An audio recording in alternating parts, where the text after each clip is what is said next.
Well, good morning, everybody. How are you? TGIT. It is Thursday, August 14th. Can you believe that we're getting into the Burr months? September, October, November, and then a month that if it was up to me, I would celebrate every day. December. Hey, Dana. What's up, girlfriend? Kylie's nail candy. She said, hi, Ange. Hey, Chrissy's here. True Crime Beat. I'm probably going to drop the link so True Crime Beat can come up because this is right in her neck of the woods. True Crime Beat is kind of like that chick from Murder, She Wrote. You know, Angela Lansbury. It kind of seems like when anything tragic happens, it always happens right around True Crime Beat. Have you noticed that, Shan? Thank you, Kat. Exactly. Celebrate every day like it's Kimberly Mann's birthday. I personally celebrate every day like it's Pat Kay's birthday because who in the hell didn't have fun on that show? That was a hoot. An absolute hoot. Let's see. Jules said, today is my grand's birthday. He is 4. Woo, woo, woo. Can't wait to be a grandma. What's harder, being a cat mom or a grandma? I guess I'll find out. Because this furry bastard to my left seems to think I am at his beck and call, and I don't exactly know why. Good morning, Stephanie. Pat K said cat mom. Jules said cat mom. Okay, Bonnie. She said, I don't know how to pronounce that. That's the high school he went to. We are all sad. I'll tell you what, his mom is sad.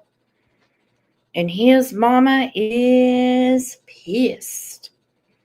She's not buying that the autopsy showed no foul play. That's the medical examiner said, no foul play. I have a feeling, of course, I'm jumping ahead, that the foul play is going to be found when the toxicology comes back. Let's go ahead and tell everybody good morning, and I'll get to it. I'll get y'all caught up.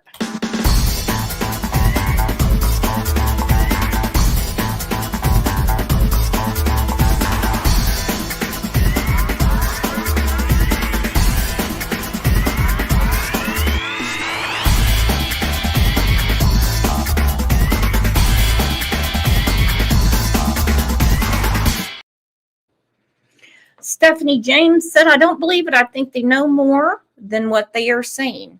Spot on, Stephanie James, and let me tell you why. We have a playlist about a case we talked about quite a bit, about the 3 men that died in the backyard after the Chiefs game. They all got together. They got some drugs, decided to party.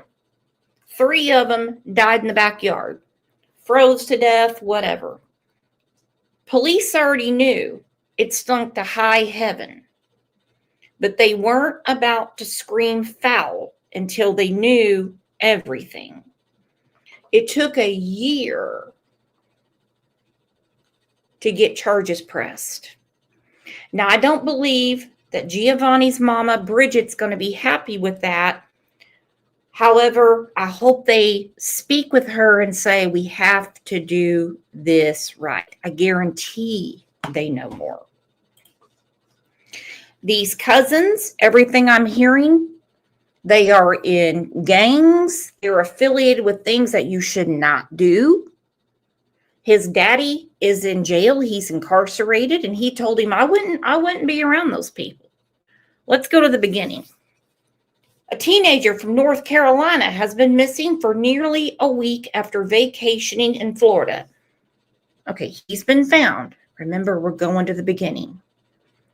And was trying to reconnect with relatives. the Charlotte County Sheriff's Office said. Giovanni, an 18-year-old who was described as smart, kind, and full of life, disappeared early last Friday under deeply troubling and suspicious circumstances, according to the family's GoFundMe page. Giovanni was visiting Englewood, Florida with his mom and her fiance. I thought that was his stepdad, but hey, I don't read too much into labels. Mom and fiance, and wanted to reconnect with relatives from his biological father's family. Desiree Pelletier, who was Giovanni's aunt and a sister of his mother, told ABC News. While he was unable to see his father, who was incarcerated, he made plans to see 3 of his cousins on his father's side of the family. It gets crazier. Okay, there's Giovanni. Good-looking dude. Smart. Whole life in front of him. With only a few days left in his vacation, Giovanni's cousins picked him up at approximately 1:30 a.m. on August 1st to take him on a 3-hour drive to their house in Mims, Florida. His mother was planning on picking him up the next day. But within 25 minutes of leaving, he sent his mom a text saying, "Help me. Help me." Well, his mom was asleep. His mom didn't get the text message. His mom blames herself. That was the last time his mother heard from him, according to his aunt. He also sent messages pleading for help to his grandfather and another aunt. The aunt said somewhere along the ride, something happened. Damn right it did. You damn right it did. 9 Lives Mama, member for 26 months. Hi, Brooks, chat mods, finally caught alive. Girl, I was about to send the National Guard after you. I was wondering where you been. Glad you're back. Glad you got to catch alive. So like his aunt said, and I agree 100%, somewhere within the first 25 minutes of what should have been a 3-hour trip to Mims, Florida, something happened.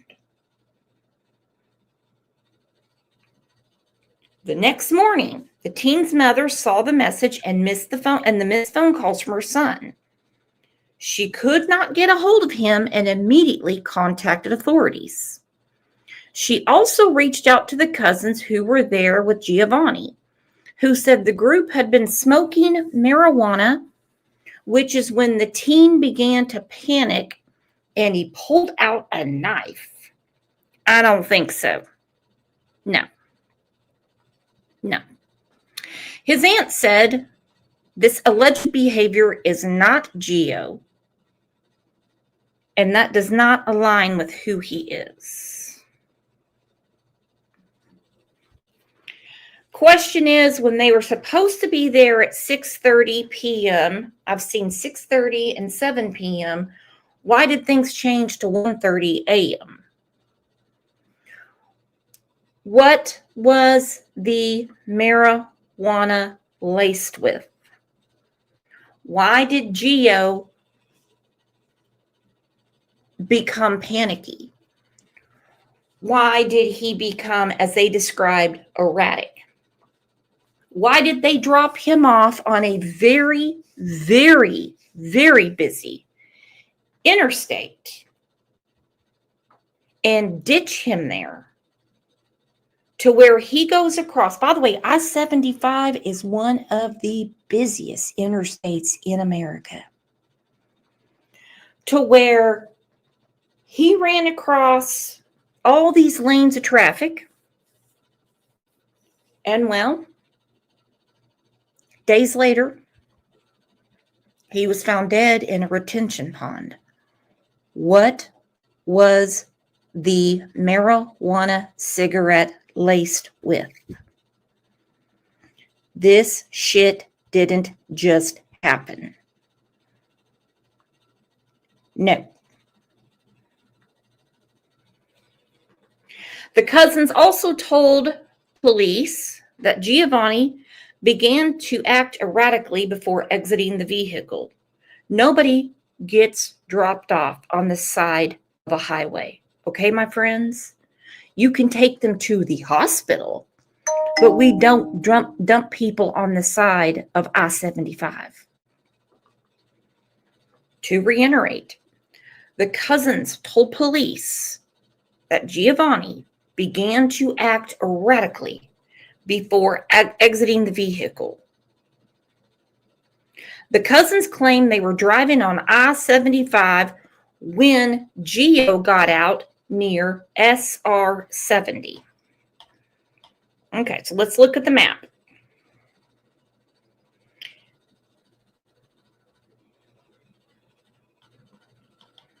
He was picked up in Inglewood, picked up by his cousins, and were driving to Mims, Florida.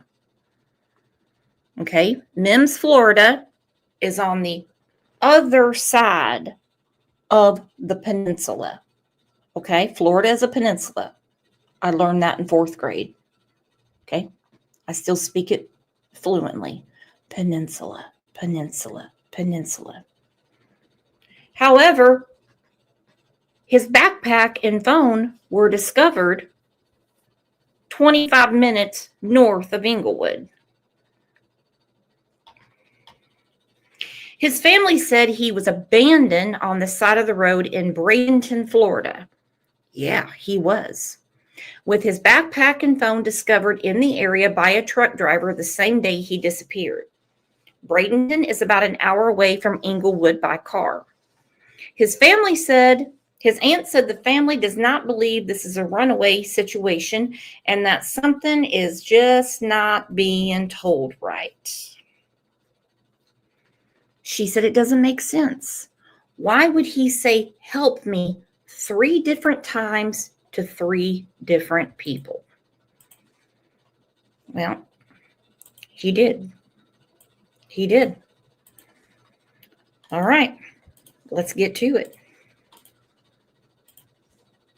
We see Action News at 6:30. I'm Nadine Yanis. Thank you for joining us tonight. We do begin with developing news on this Saturday. As Manatee County Sheriff's Office says, evidence shows the body found in a pond in Bradenton yesterday is that of 18-year-old Giovanni Pelletier. This was the teen who went missing while on vacation here last week. ABC Action News reporter Annette Gutierrez is here with the latest. Before we get to it, I'm just going to let you know, I don't believe a word of what these cousins are saying. Not a word. I don't know if this is some kind of gang initiation. I don't know if they were too scared to take him to the hospital when they gave him the weed that was laced and didn't know what to do with him. However, in Florida, pretty much every state, if someone's having an emergency situation, you can call 911, you can take them to the hospital. Good Samaritan laws are in pretty much every state, even if you're from Bumblefuck, Oklahoma. Even if. No one's going to come after you. And mind you, he just wants to get to know his dad's side of the family, and this is what he gets. The pond in Bradenton yesterday is that of 18-year-old Giovanni Pelletier. This was the teen who went missing while on vacation here last week. ABC Action News reporter Annette Gutierrez is here with the latest. A missing person case has turned into a death investigation. Giovanni's family made a post confirming the body found yesterday is him. And so did this group, We Are the Essentials. You can see their Facebook post has thousands of views, with many people wanting to know the update on this missing teen. And again, the Manatee County Sheriff's Office is calling this a preliminary identification of Giovanni, saying there's enough evidence on scene that leads investigators to believe the body found yesterday is him. But they were waiting on an autopsy to confirm this, which is scheduled to happen tomorrow. Okay, so today is the 14th. If what I'm reading is correct, they found his body on the 9th of August. Jinbug, you know more about this than me. A family friend was walking by the retention pond and saw him. Good morning, Poppy Red Mustang. And they did the autopsy on the 10th. Preliminary autopsies are important. Thank you for correcting me, True Crime Beat. The 8th, found on the 8th. Thank you. I apologize. Preliminary autopsies are super important. But remember, they are preliminary. When you have an open death investigation, no one's called it murder yet.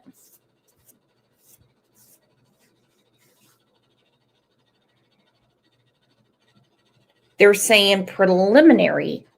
They don't see foul play. Now, his cause of death, if what I'm reading is correct, is currently listed as undetermined. Why, you ask?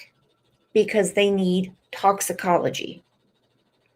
And that takes a very long time to get. If they rush it, and hopefully they do, you might get it back with a young man like this in 6 weeks. Southern Shortcake said, why did they go so late at 1:30 in the morning? I don't have that answer. I don't. It seemed to me he was really excited to see his cousins, wanted to meet them. They were supposed to be there much, much earlier.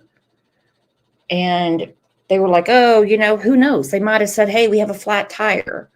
Or, we're stuck in traffic. And he just really wanted to see him. I was like, oh, okay, well, he's 18 years old. I'll wait up. Nothing's adding up, though. 1:30 in the morning and 25 minutes later, he's erratic. He's panicking.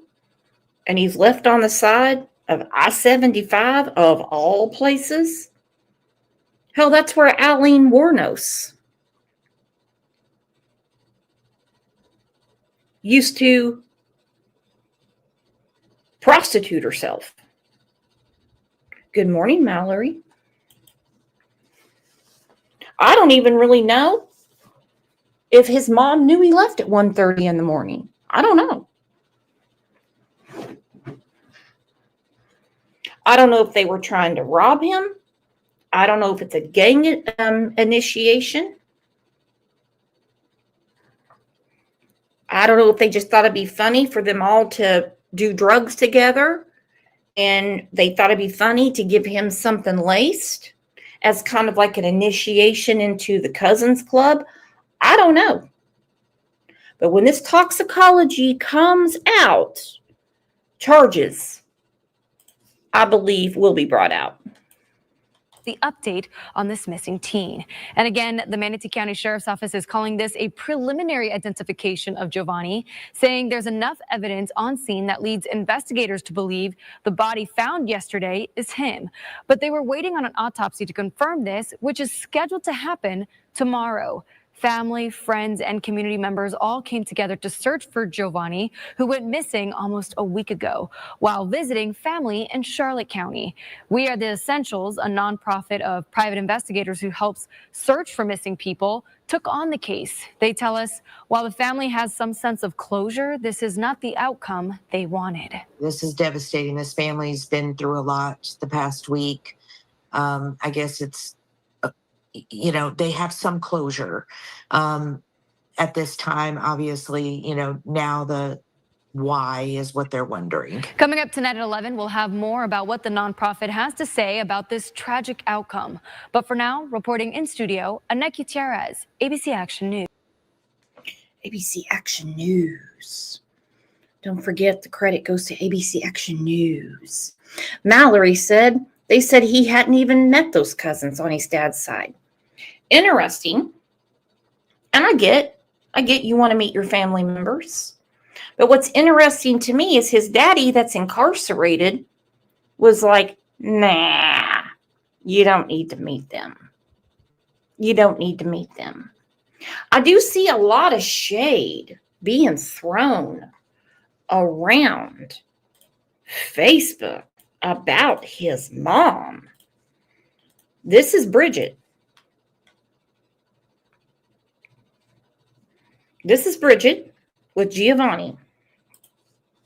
Okay, August 3rd, she put a picture of her and her son. She obviously had Giovanni with Giovanni's daddy, who's in jail. My understanding is they broke up not long after Giovanni was born. Okay, there she is. She said, my son was recently found after a desperate search by our family alone, and we are still facing an active investigation into his death. I am living every parent's worst nightmare, trying to find strength to give him the goodbye he deserves. We ask that you please respect our privacy at this time as we try to navigate this for his 4 younger siblings. On the 10th, which is the day they were doing the autopsy, she said the police didn't find my baby. The investigators didn't find my baby. The dogs didn't. The helicopters didn't. Stop spreading lies. You have no idea. We found my baby, and I will never be the same. I'm surprised she hasn't whipped the dog piss out of those cousins. I'm surprised she hasn't shaken them to say, what happened? Within 30 minutes of you picking him up, what could have happened? I was going to pick him up the next day. You knew I was going to pick him up in Mims, Florida, on the other side of the state the next day. That's the change.org. She wants the FBI to take it over. Right there. She said, we won't stop, baby. That's when they were out looking for him. She said, you didn't deserve this, baby, and I promise that I will find answers. They're going to find answers. They're going to find answers. I promise they will. I feel warrants coming. I do. When they get that toxicology back, I'm telling you, there will be a warrant. This was on Tuesday. She said, my heart will continue to ache every day for the rest of my life because I couldn't be there to protect my son. I will blame myself, and without the need for commentary or opinions of others who don't even know us, please stop spreading misinformation about my baby and just let our family try to get through this. I can't put into words the depth of the gratitude we feel for the family, friends, and community that doesn't even know our family. I'm using everything I have left in my soul to continue to fight for Giovanni, and I hope everyone knows that this fight can't be done alone. Giovanni didn't deserve this. And I promise you, baby, that mama will never give up finding answers for you. Yet some people keep saying that somehow this is her fault. Why? Because she didn't hear the ding when she was sleeping at 2 o'clock in the morning? I mean, how was this her fault? Because somebody who he trusted and wanted to get to know, who's supposedly family, we don't even know if they're really his damn cousins. How's that for a tinfoil hat? How's that? Do we even know that they're really his cousins? There's a couple of friends and a couple of cousins, supposedly. The next thing you know, he's erratic and panicking, which means they gave him something that didn't quite jive with his chemistry. And then a week later, he's found in a retention pond. This is crazy. Yep.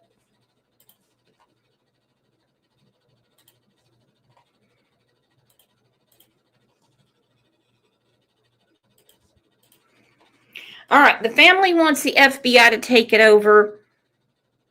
I don't know that they will. I don't know. My understanding is the county that's handling the case needs the toxicology. Okay, hold on. Jinbug said, or another reason why he was going crazy. In my opinion, I don't believe it was drugs. The only reason I go to the drugs is because they did say they were all smoking pot.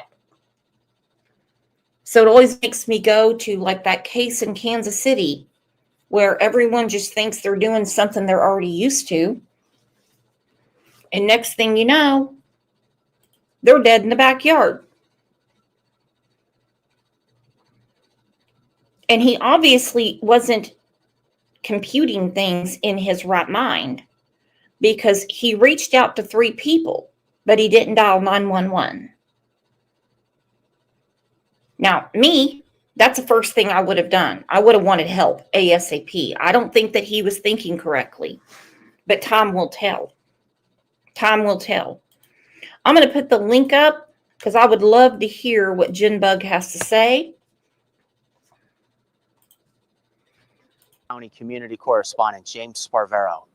Even after finding his body, a family still has many unanswered questions about what really happened to an 18-year-old who went missing on his Florida vacation. Giovanni Pelletier's family is meeting us here in this pavilion at Fox Lake Park in Titusville. Another cousin who I've met in my reporting, Morgan Hall. I am devastated that we had to be the ones to bring Giovanni home. She wants to address the developments since this past weekend. We believe every person missing deserves immediate, thorough action and resources. She says they found Gio's body very close to where he was last seen. They did. They did. Makes me wonder if someone didn't give him a ride or something like that. And sometimes people, if they have taken drugs, will not reach out to the police because they're afraid they're going to get in trouble. I don't know. I'm just throwing things out there. To where he was last seen. Because it took over a week. Now she says his body has decomposed and it will take several more weeks to identify his cause of death. So if a 1 mile search would have been done thoroughly, there would have been a potential to figure out what happened to him. A lot of those. They will find out what happened to him. I'm telling you, they will find out what happened to him.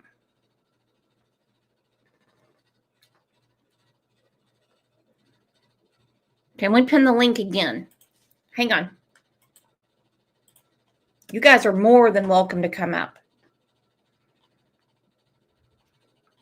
Hang on, where? Someone said, ooh, Veronica, go up. I don't see Veronica.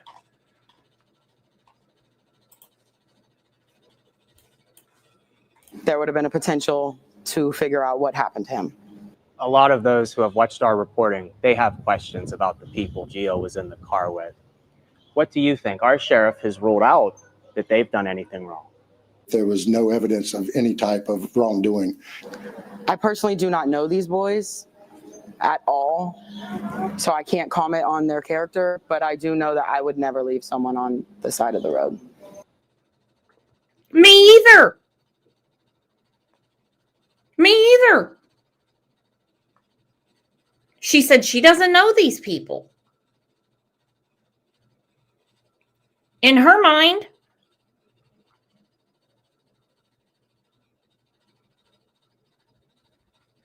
These are relatives from his dad's side of the family he's going to hang out with for a little bit, and she's going to pick him up the next day. This is supposed to be family. For real. Chrissy, I thought we were family. Why are you fucking with me? You're like, Veronica, go up. And I'm like, oh, is there a Veronica in here? Is there a Veronica in here? Look at me. Look. Damn you, Chrissy. Love you, girl. I personally do not know these boys at all, so I can't comment on their character, but I do know that I would never leave someone on the side of the road. Everyone knows something is wrong with the story. Nothing makes sense to anyone, and everyone sees a kind-hearted young boy. And Morgan, it seems clear your family's not going to rest until you get some answers. No, it's not over at all. They may not have answers, which is not the right answer. I'm not giving them the answer they want, but today is the 14th. They may not have their answers until November 14th. It depends on if the toxicology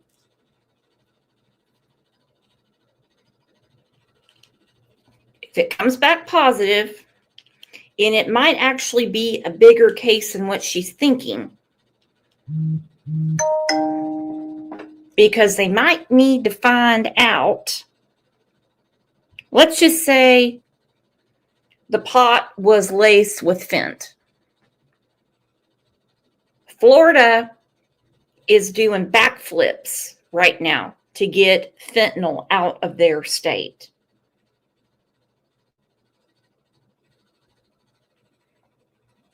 It might take them a long time because they got to find out where they got the fent. You get some answers. No, it's not over at all. Next, the family is asking the FBI to investigate. That's the hope of this change.org petition. The initial investigator of this story, the Charlotte County Sheriff's Office, offered their condolences when they wrote this new email to me. What this family has been through is nothing short of earth-shattering. Quite literally, their world was torn apart, and they desperately want and deserve answers. Our hearts go out to them. Why does this guy enunciate like he's Jeff freaking Gordon? What the hell is going on? I can do a better newscast than this. What's he talking? What this family has been through is nothing short of earth-shattering. Of course it is. Desperately want and deserve answers. Our hearts go out to them, and our team continues to investigate to find those answers for them. Well, I've got one answer. I've got one. I don't trust these cousins. I don't trust their friends. Now, I don't think that they're the ones that put him in the pond. I think they truly just left him there and got the hell out of Dodge, afraid they were going to get in trouble. That's the kind of people we're dealing with. But I do not trust this situation at all. Hey, somebody wants to toke on a joint, have at it. But by God, I'm to the point where there better be a label on that shit, and you better tell me what's really in it. Let's do like what PG says. Put a 1 in chat if you trust the cousins, right? All right, well, as of right now, with the preliminary autopsy, they're finding no foul play, but they don't have the toxicology back. Okay? They don't have a cause of death yet. It's undetermined. So we know he hasn't been shot. We know he wasn't strangled. We know he wasn't stabbed. If he fell in the water and drowned and nobody else was around and there's no other DNA on him, anything like that, there's no foul play. But the toxicology, knowing the people he was with, is going to change everything. Investigators say an autopsy of the body believed to be 18-year-old Giovanni did not reveal any foul play or trauma. He went missing on August 1st. Officials say a family member found the body in a retention pond on Friday. Now, this was off of I-75 and State Road 70 in Manatee County. Detectives believe he had been in the pond for several days before. Let's go back. I want to look at this again. Okay, so you see right here, does everyone see my little cursor here? Right here. So this is where he was picked up. Reportedly, he was last seen 25 miles north. So they were planning on going to the other side of the state, spend some time together, have their little family reunion, that type of stuff. And then his mom was going to pick him up the next day. So what are these hoodlums thinking? What are these fucking thugs thinking?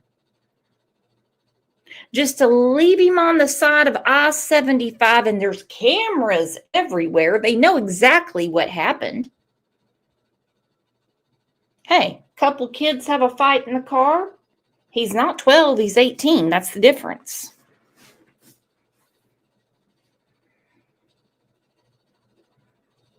They didn't call 911. Well, that's not a crime. But if they served up what made him panic, get erratic, and caused him to lose his abilities, and he drowned in that retention pond, which we know he did. Trust me, he didn't run to that pond and decide to go swimming in the middle of the night in Florida on I-75. And the cousins just didn't stay right there in that area. They weren't just hanging there on the side of the road. Cameras picked them up in other places. Chrissy said if it was just Mary Jane, they would have called 911, in my opinion. For real. If he was having some kind of panic attack and that's all that there was to it, they would have taken him to the ER.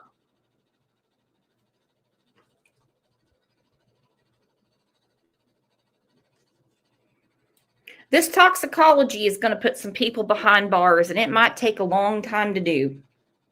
We've seen it before. In the pond for several days before floating to the surface. Now a toxicology report must be done. It's to help figure out the cause and manner of death. What'd I say? To find the cause and manner of death, the toxicology report must be done. Surface. Now a toxicology report must be done. It's to help figure out the cause and manner of death. Pelletier's cousins told police the last time they saw him, he started acting, quote, erratic while on their drive. He then got out of the car and walked away. His mother, though, wants more answers. She says he texted her, quote, help, around the time his cousins claim they last saw him. We will keep you updated as we learn more. Listen, if you're having some kind of respiratory issues, let's say that it was laced with fentanyl and he was having some sort of respiratory issue and he falls in the water. It's a retention pond, remember? This isn't a swimming pool, okay? It would be almost impossible for him to gain his breath. And no one tried to help him. Okay, this dude is cool as hell. What's going on, guys? I'm Steve. Welcome back to the channel. Welcome back to another video. If it's your first time stopping by the channel. The Dynamic. Guys, I'm Steve. The Dynamic Reason channel. Hey, I thought I was subscribed. That's the reason I tell people, just remember to please make sure you're subscribed and reminded. Because I tell you what, YouTube certainly knows how to fix what is not broken. Welcome back to the channel. Welcome back to another video. If it's your first time stopping by the channel, hit that subscribe button. Trust me, you won't regret it. You're a returning subscriber. As always, guys, welcome back, and I do appreciate the support. Well, guys, we got some more information on the story that we've been covering on the Dynamic Reason channel. And happy Monday, by the way, to you guys. Sad story out of Florida in which a North Carolina. Stephanie James says, I like this guy. Me too. Steve is hilarious. Says it just like it is. He already knows what's up. He already knows what's up. He knows these thugs that claim to be family that were, let's see, 6:30, 7 hours late to pick up their supposed cousin, to take him 3 hours away to hang out on the other side of the peninsula, the other coast, the Atlantic coast of Florida. Steve knows what's up. He takes a couple puffs, and next thing you know, he's dead in the pond. Now, my question is, on the other side of the state, was nobody wondering, hey, where's Giovanni? I thought you were hooking up with him. They're going to run into, when this probable cause comes out, they're going to come out with a lot of lies and a lot of changing of stories, which basically are the same things. Carolina teen by the name of Giovanni Pelletier, at 18 years old, went missing after going reportedly with his cousins on his father's side that he wasn't really familiar with, and being picked up while he was on vacation out there in Florida and being found in a retention pond a week later. Now, this is a big story, and a lot of information has been coming out daily about it ever since he's been found on Friday. And now the pre-autopsy results or post-autopsy results have come out. And I want you guys to just take a look at this, and we'll come back, because I got a lot of questions with this, and I'm sure a lot of you guys do too. And this is something that's been on my mind, and I just want to. I have more than questions. For one, I want to know why these damn Facebook groups are blaming his mama. Do we even know that she knew he left at 1:30 in the morning?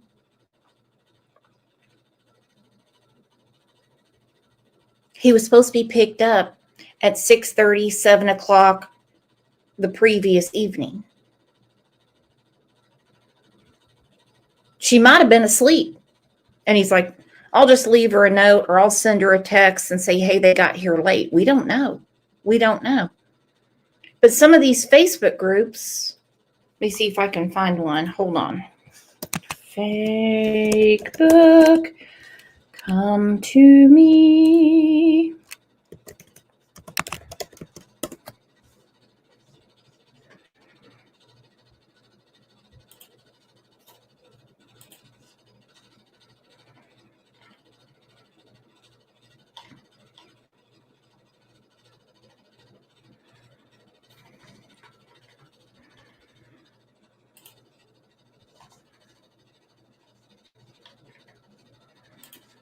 Okay, now they're talking about the stepfather. He has nothing to do with it. I'll find the post where they're blaming the mama. There's several of them, and I don't get it. I don't get it. Talk with you guys about it. But anyway, take a look at what they got right now. New tonight, we have the preliminary results from the autopsy of an 18-year-old from Fuquay Varina who was found dead. The results are inconclusive. The Bureau's Kirsten Clark joins us live from Fuquay Varina tonight. Kirsten, what did the local sheriff say about those results? Eric, according to the results, there is still more testing that needs to be done to provide the answers Giovanni's family is desperately searching for. They're still wondering what happened to the teen, a former student here at Fuquay-Varina High School, after learning of that shocking discovery in a Florida retention pond. This video shows Manatee County Sheriff's deputies at the scene where they confirmed Giovanni's body was recovered. But according to an autopsy, the medical examiner believes they still need more tests to be sure it's really Giovanni Pelletier. The medical examiner also says he found no evidence of foul play. The cause of death is still pending. Detectives believe the body had been in the pond for several days. We learned that a family member was searching for Giovanni when they saw what appeared to be a body partially submerged at the edge of the pond and notified deputies. At least someone did.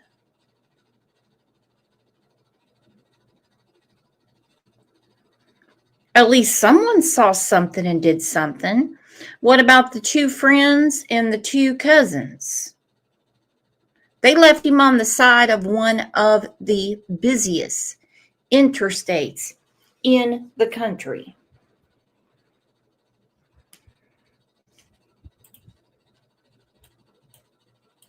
But according to an autopsy, the medical examiner believes they still need more tests to be sure it's really Giovanni Pelletier. The medical examiner also says he found no evidence of foul play. The cause of death is still pending. Detectives believe the body had been in the pond for several days. We learned that a family... Absolutely. Now, maybe somebody that's in the medical community can explain to us what it means when they say, we can't determine the cause of death without the toxicology.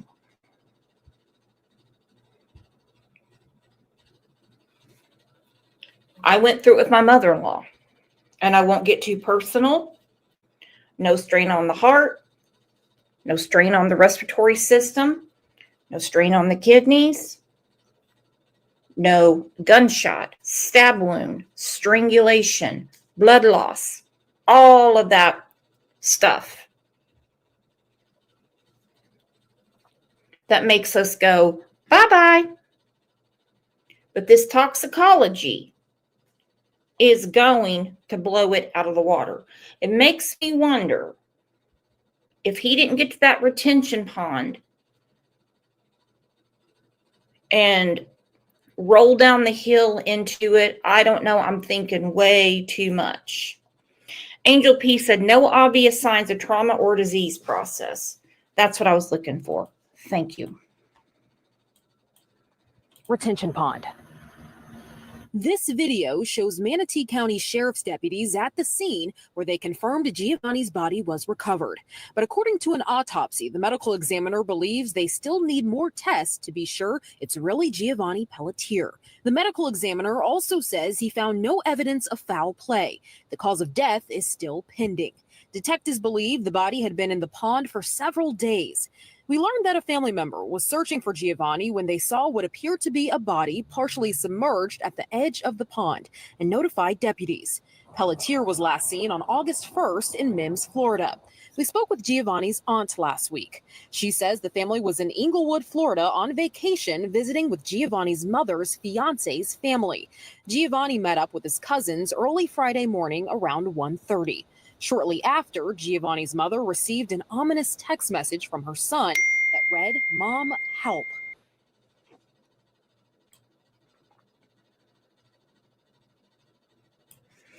He also texted two other people, not just his mom. Okay? Now remember, he's got his phone in his hand. He's a smart dude. He's a smart dude, according to family members. He thinks fast on his feet. Something was going on that he didn't press the 9, the 1, and the 1. He was in serious distress. Received an ominous text message from her son. Cat OG said if he was found in the water and there's no evidence of drowning, then that's sus AF. Damn right it is. Damn right it is. If the cause of death can't be said until toxicology, then he probably didn't die of drowning, or they would say that. Exactly. They would tie up those shoelaces and throw them to the Goodwill and say, unfortunately, it looks like he fell in the pond and drowned. But they would. They would. Because that's all they would have. But when they're saying something is not adding up, so we have to get the toxicology. Rexy said, just got here. He did not get to miss what? Reporters need to get their shit straight. Miss what? Rexy, what you talking about, girl? Here, I'm going to put the link up. Rexy lives right there. Yeah, Rexy, come on up. I want to know what you know because you live right there. I'm not giving out your address, but you know what I mean. That read, "Mom, help." According to the Charlotte County Sheriff's Office, the cousin said he suddenly... No, he didn't get to Mims. No, that's 3 hours away. He was picked up in Inglewood, 25 minutes north. He was, a truck driver found his phone in his backpack, which is sketch AF. And then he was found last Friday in a retention pond. No, he never made it across the state. That's just where he was headed. He began to act erratically before exiting the vehicle and walking away. The family tells us they have concerns about the... Yeah, I don't think anyone ever said that he was found in Mims. He was headed that way. His mom was going to pick him up on the 2nd of August over there. Cousins possibly changing their story. Giovanni's backpack and phone were also left. Message from her son that read, "Mom, help." According to the Charlotte County Sheriff's Office, the cousin said he suddenly began to act erratically before exiting the vehicle and walking away. The family tells us they have... He didn't accidentally leave a vehicle that was traveling on I-75.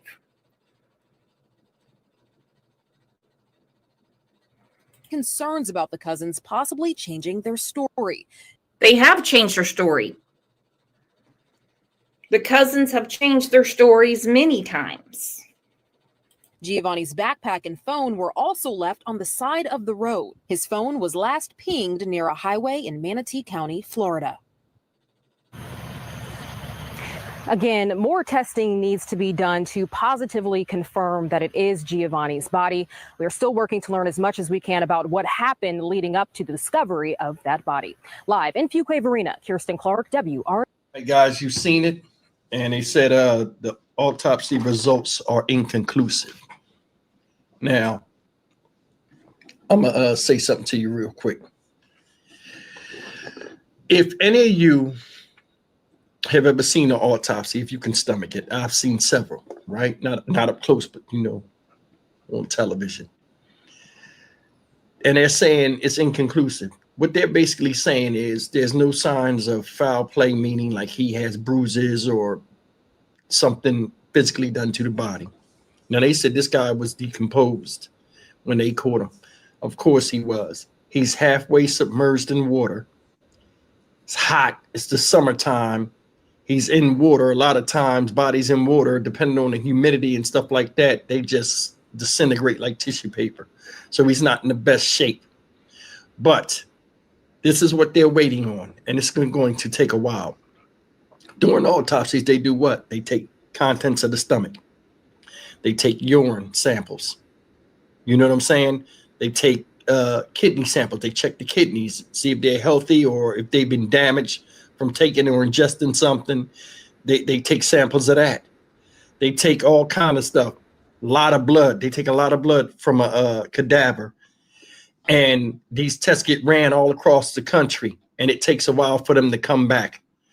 Whatever it is, they're not going to say anything to the media. The media is not going to know enough to put out what happened to him until they have a definite case. I'm more than sure notes have been written about things that were suspicious on the body and stuff that's not privy to the media. Another thing is a lot of times they don't get this information out is because of what the family's going through and, to keep the family out of the public eye. Okay. That's a hard pill to swallow. When they have to, and they have to. I know some people don't agree with it, and I wouldn't agree with it if I was going through it. They have to give limited information to the family. Why? Because they are emotional, they are grieving, they are volatile, they want answers. And there is no quick answer when there is an investigation. I know. We do this every day. Well, why don't they do this? Why don't they do this? Why don't they do that? There's more to this. I want to know how much money he left with. I want to know where that money is. I want to know why his phone and backpack was found by a truck driver.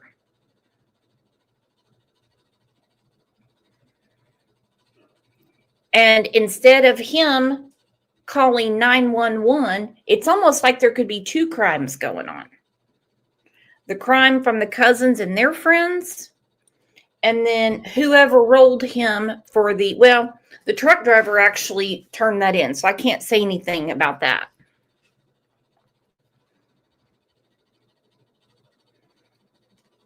Then he's found in a retention pond that nobody goes to. What I'm understanding about this thing, it's like a cesspool. And that's a different story. Again, that is just what I read. Him until they have a definite case.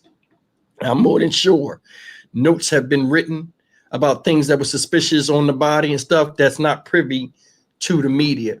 Another thing is a lot of times they don't get this information out is because of what the family's going through and, to keep the family out of the public eye. And my heart does go out to the family because I'm going to be honest with you. These people was on vacation, whether they rode or flew down there to Florida. It was a hell of a ride back.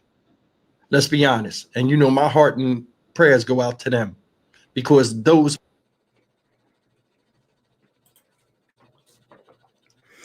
Be real careful if you're in any of these Facebook groups, not just for Giovanni, but for any of them. These people that want to get their damn 2 cents in and they don't even think reasonably or with the common part of their brain, common sense, they'll say anything. They'll say anything. No one's going to call them out.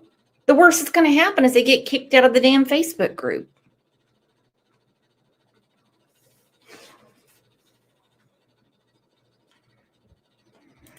Stephanie said, I don't think he would have left his things behind. In my opinion, I feel like they threw his stuff out first and then him. I thought that at first too, but he did send out those 3 text messages. He did. He messaged his mom and 2 other people. I almost wonder if they didn't come back to make sure he wasn't doing anything and then that happened. I don't know. They're smart enough to know not to have his phone with them. Okay, here's the link. Genbug's coming up. Genbug has been really looking at this. Yeah, exactly. You got 8 quarters? Join our members. I see a few people in here that lost their membership. Let's get that back up. Let's do it. Let's do it. Here, we have a small group. I'll do it real quick. Well, I'm waiting on Genbug.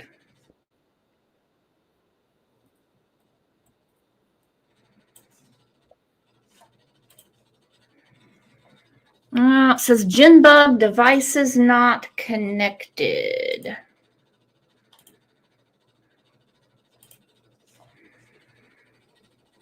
She'll have to do it again.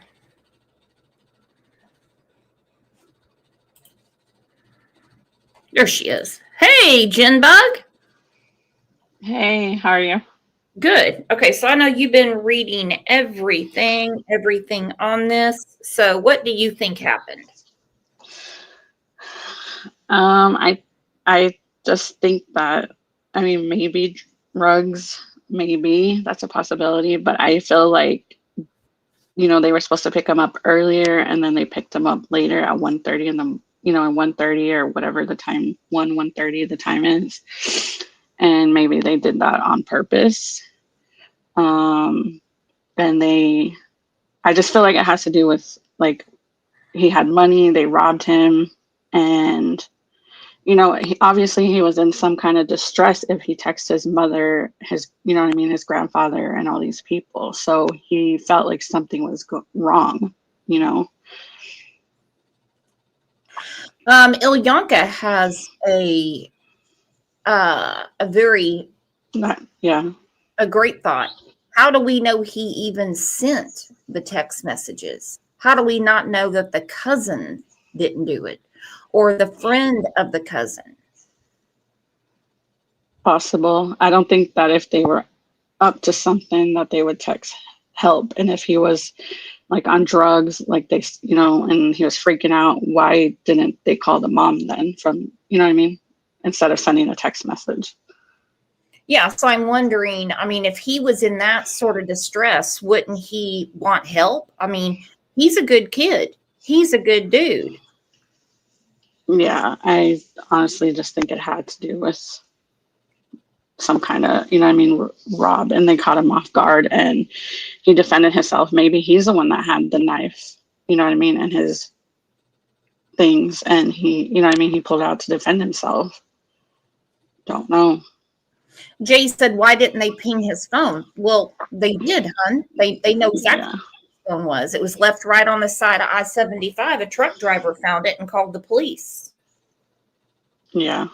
Now I've got a totally different theory. I think they sent the messages. Possible.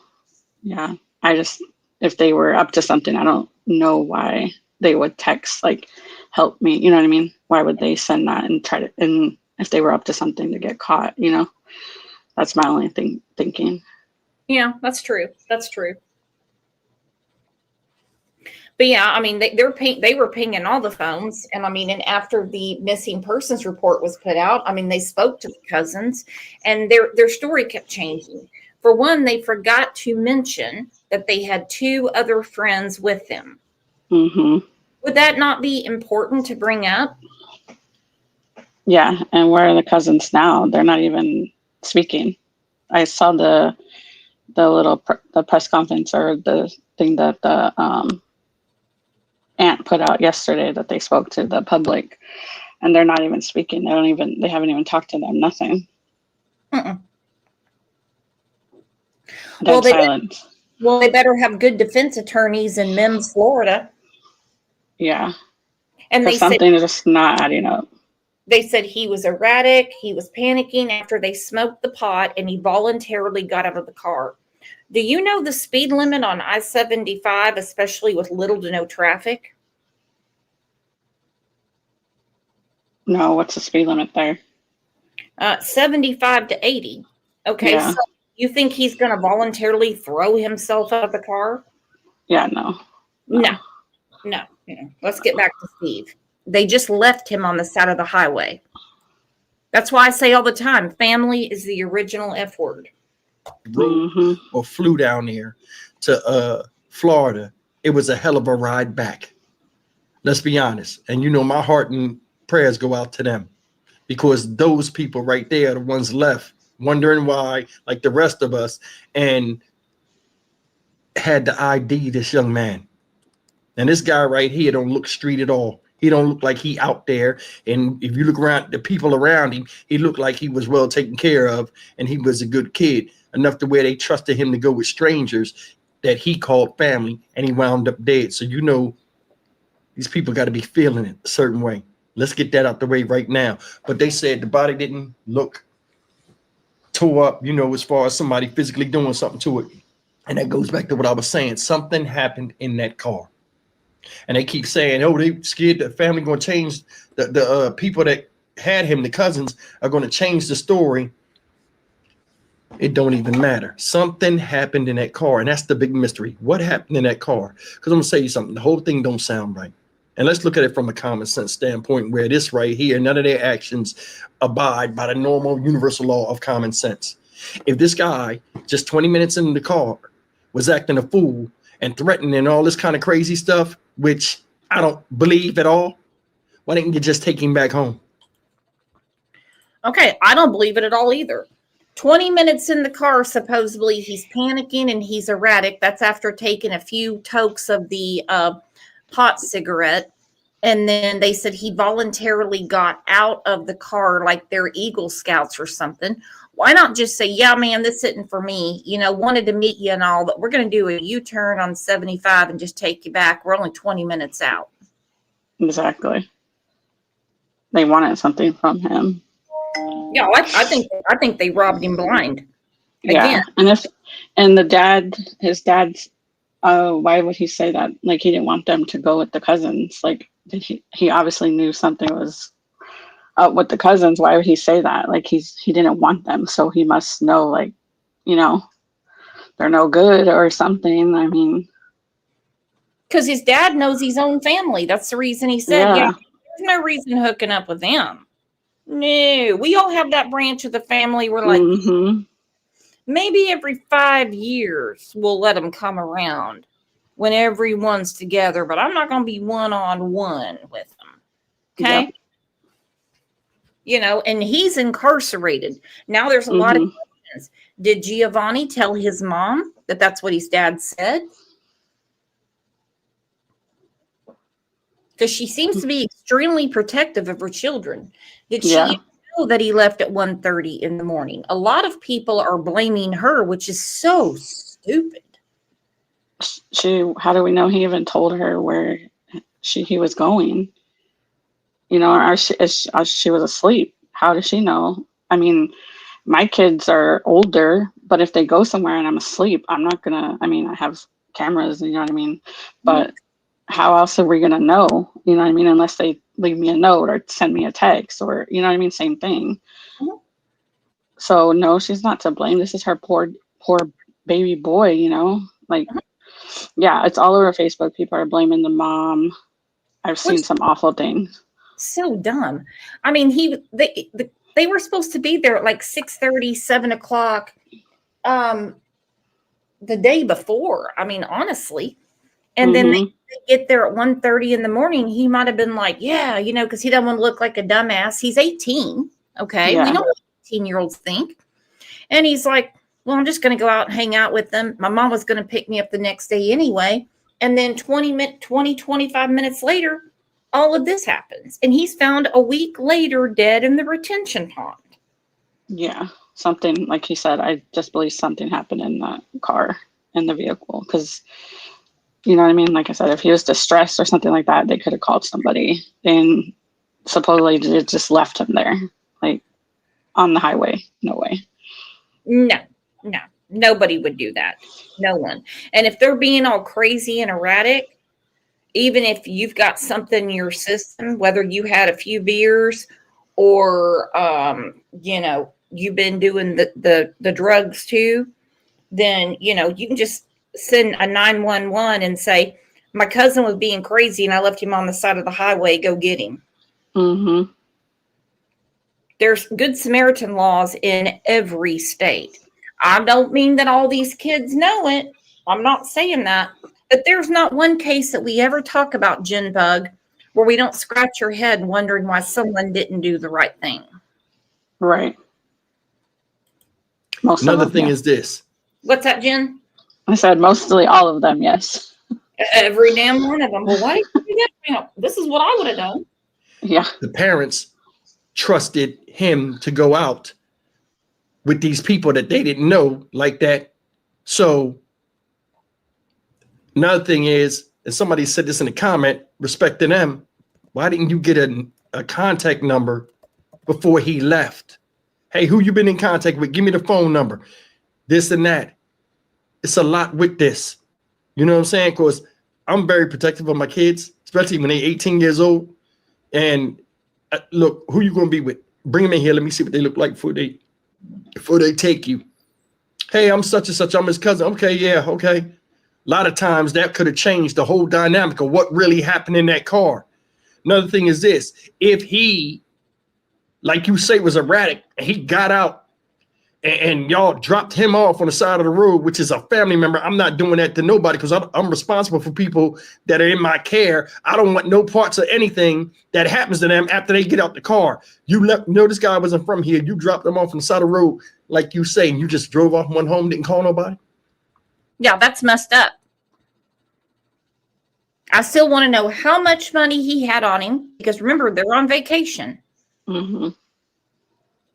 How that phone and backpack got thrown on the side of the highway, nowhere near where he supposedly voluntarily got out of the car.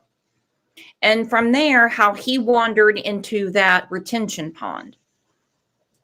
Now, the cause of death being undetermined makes sense, because I think the toxicology is going to tell it all. If this was just about grabbing his iPhone and his $100, there would be signs of trauma on his body. I really think it's going to come down to toxicology. And that will not be Giovanni's fault. It's going to be the four dudes, the four people he was with in that car. And they're going to have to find out where they got this, that, and the other.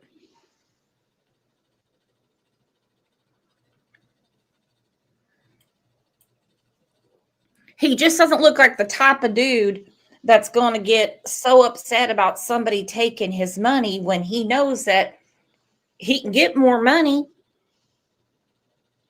and then all of a sudden just drop his phone in his backpack and wander into a cesspool of sewage retention pond. Yeah.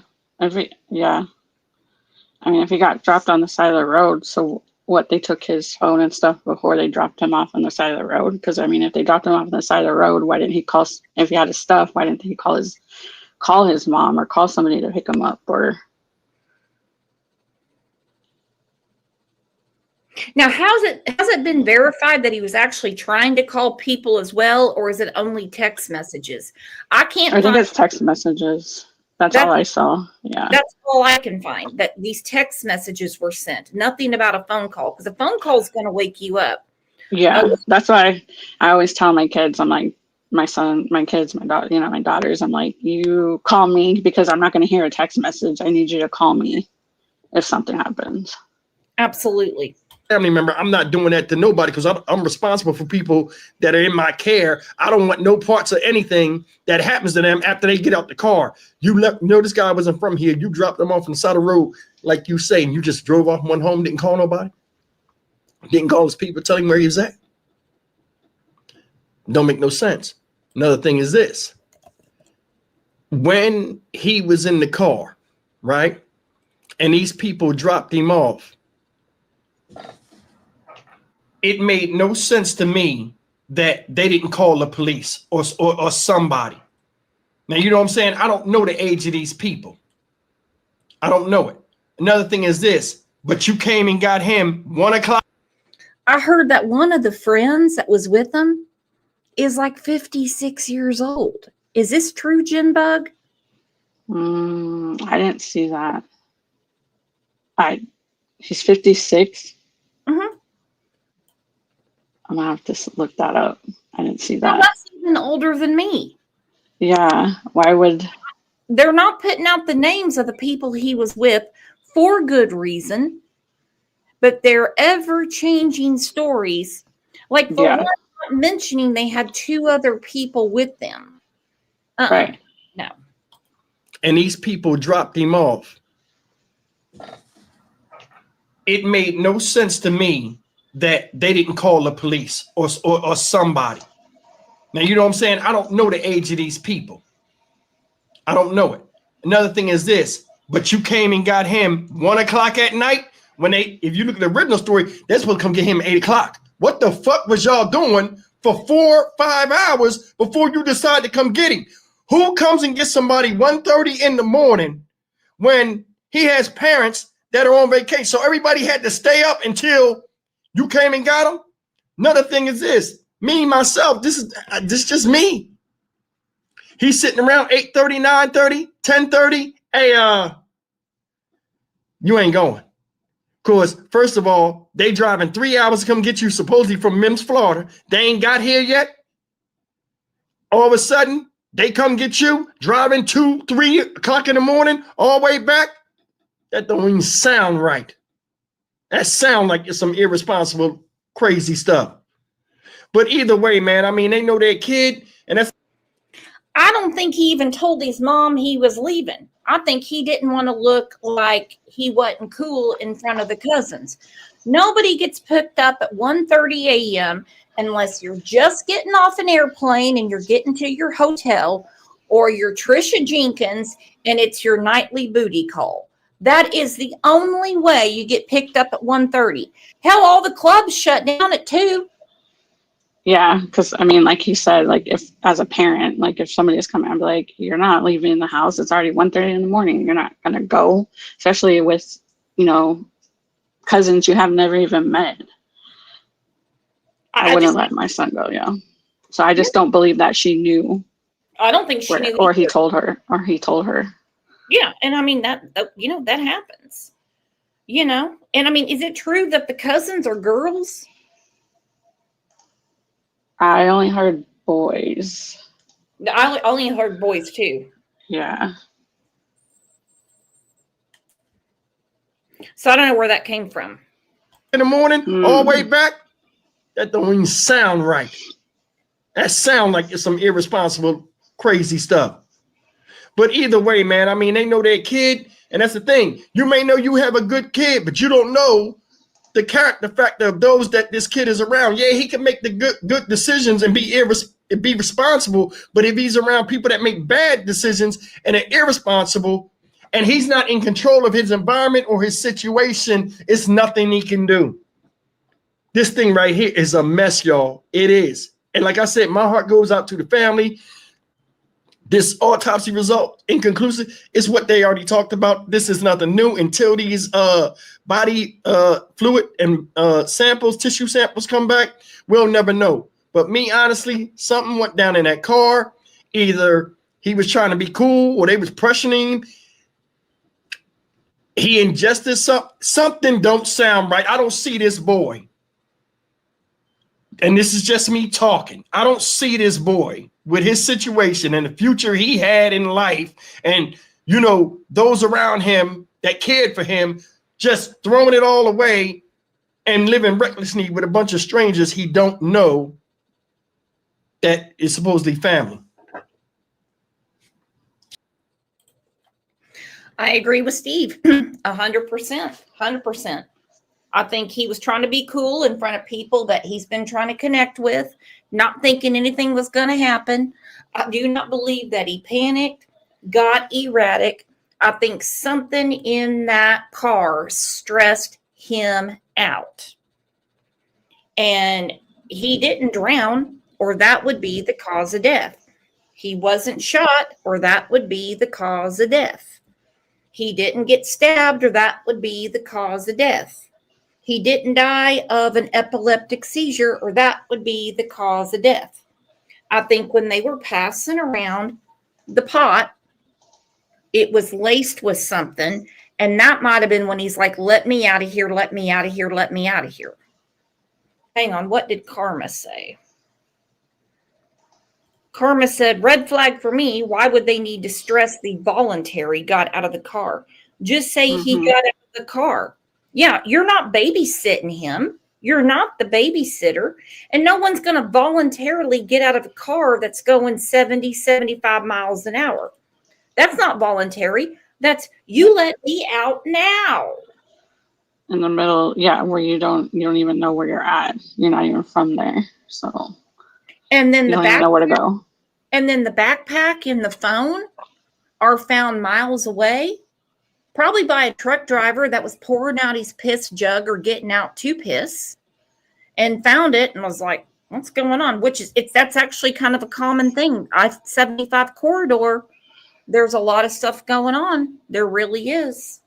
It's going to come out. Do y'all have time for a music break? Because I think we need to kind of lighten our load for a minute. What do you think, Jen Bug? Yeah. Okay. Jen Bug said yeah. So we're in good hands. Jen Bug said yeah. I was actually thinking about Jen Bug when I came across this because we're both Gen Xers. Everybody's talking about the boomers, millennials, and Gen Z. People talk generations and they mention those three. Our kids call us boomers. Nah, that's incorrect. We have our own name. It is Generation X. We may not use new technology very well, but we used to rock a chat room and AOL. No Bitcoin, but our 401k is decent, and we hate any music that is recent. We are Gen X. Gen X is in the house. We are Gen X. You know how we're in the house? We are Gen X. Because we say in the house. Speaking of being in the house, when we got home from school, our parents were gone as well. We're alone for 3 hours. There's a key under a shell. We did have computers, but there was just one game to play. It was Oregon Trail. Then we got dysentery. You guys are now learning how to write apps when you were 6. When I was 6, the only app I had was mozzarella sticks. But when your phone dies because your battery's crap, you're gonna need me, because I can read a map. We are Gen X. You can't plug in a destination. We are Gen X. You cannot pin a location. We are Gen X. How far away is that exit? You have to basically guess it.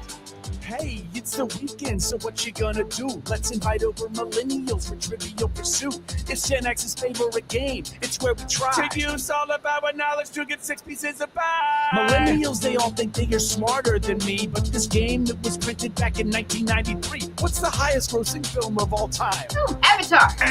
I'm sorry, it's Jurassic Park. Nope, that's what it says right here on the card. I saw the one with Chris Pratt, but they made another one. Dude, that's like number 30 now. Sorry, we're right. Hey, Siri. The Siri, don't ask Siri. What's the highest grossing movie of all time? Card is always right. Sure. Boomer. We are not boomers. You keep calling us boomers. We're not boomers. That's our parents. We are Gen X. Our photos are on paper. We are Gen X. We watched a show called Frasier. We are Gen X. A lot of us are named Janet. We are Gen X. We think that Pluto is a planet. When I found out that you could take a song and burn it on CD, I was like, this is the pinnacle of technology. When I had to text a friend, I would use a pager, yo. Hey, Jen, remember the first time you burnt your first CD? Yep. Same thing. Wrote my name on it. Wrote the name on it. Wrote what was on it. Yep. I had like my whole playlist written down, and I'm like, screw your vinyl. You could only type numbers, so I had to use codes. When I had to talk to people and I wasn't at my home, I would put a quarter into this thing called a payphone that 1,000 people talked into and basically kissed. If we had no money, we'd call collect, and mom would get real. Hey, I haven't clicked. Before there was cell phones, okay, some of you aren't going to get this. Okay, if we were like in a different area code and we would have to call collect, we would have to say things real quick. So we did not charge our parents the 11 cents. Okay, this made me piss my pants. People talking to and basically kissed. If we had no money, we'd call collect, and mom would get real. Hey, I have a clicked call here from Penn. Do you accept the charges? For the love, honey, I told you, you're just supposed to tell me where to pick you up, okay? So next time when it says, say your name, you're supposed to say Burger King entrance of the mall food court. Okay, that's your name from now on. We are Gen X. We were latchkey kids. We are Gen X. We had to rewind our vids. We are Gen X. And if we didn't rewind, we are Gen X. Yeah, we'd always get fined, yeah.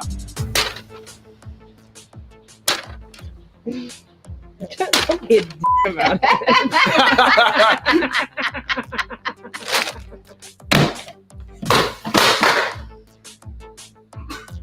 You have a collect call from I'm by the Burger King. Yes, and then you say no and you don't accept the charges, but then your mom knew to pick you up at the Burger King. See? Guys, you're cheating the system. Nobody calls collect anymore, so I feel safe saying this. Check out our... That cracked me up. Oh my gosh, I remember those days. Mom, pick me up over here. the mental abuse we went through. The mental abuse we went through. I mean, we came out on the other side. Hey, Jen Bug, thanks for being such a great friend, and thanks for bringing me this case because I'm all in. You're welcome. Thank you. I'm all in. As soon as I saw it, I was like, I'm going to send this to Brooks. And I can't find anything on Emily Pike, but I'm trying. I can't find anything. Oh, don't even get me started on that. I'm so pissed. Well, you know, it came out that the 2 states that have the most missing people also have the most reservations, which is Oklahoma and Arizona. Yeah. And I'm like, well, what do you fucking know? And most of those all those unfortunately don't get investigated like others do. Nope, they don't. Hence why YouTube got mad at me when I said what I said, but that's okay. That's for another show. All right, you guys are the best, and we're going to stay on this. If you guys want to, because I'm all in because I want to see what happens with that toxicology, and I want to see those scumbag cousins hung up by their Buster Browns.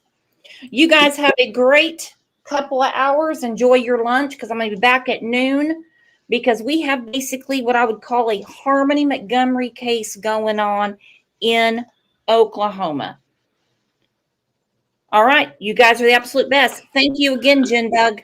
Thank you. Bye, everyone. Have a good day.